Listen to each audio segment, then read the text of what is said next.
Hello everyone, আজকের এই ভিডিওটা আমের মতনই কিন্তু এরকম মজাদার হতে চলেছে। তো দেখো, এখানে কিন্তু আমি একটা আম নিয়ে নিয়েছি আর এখন টাইমটা হচ্ছে 11:30টার মতো, মানে সকাল 11:30। এখন দিদি একটুখানি আম খাবে বলে এখানে কিন্তু আমটাকে কেটে নিচ্ছে।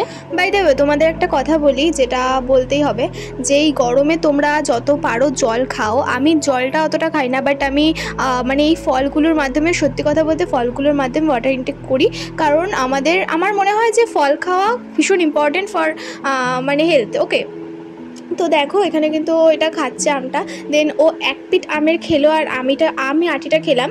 দেখো তারপরে কিন্তু এখানে আমগুলোকে ছোট ছোট করে যেভাবে কাটে না, স্লাইস করে, যেই মানে ম্যাঙ্গো ড্রিঙ্কসে যেগুলো দেখায়, দেন ওরকমভাবে ও কাটছে। আর দেখো রেজাল্টটা আমি কিন্তু ফার্স্ট টাইম এরকম করছি, তো রেজাল্টটা এত সুন্দর লাগছে, দেখো কি কিউট লাগছে না? তোমরা কি আমার মতো এরকম কোনোদিন ট্রাই করেছো? একটুখানি কমেন্টে জানাও। তো দেখা হচ্ছে কোনো নতুন ভিডিওতে। So by.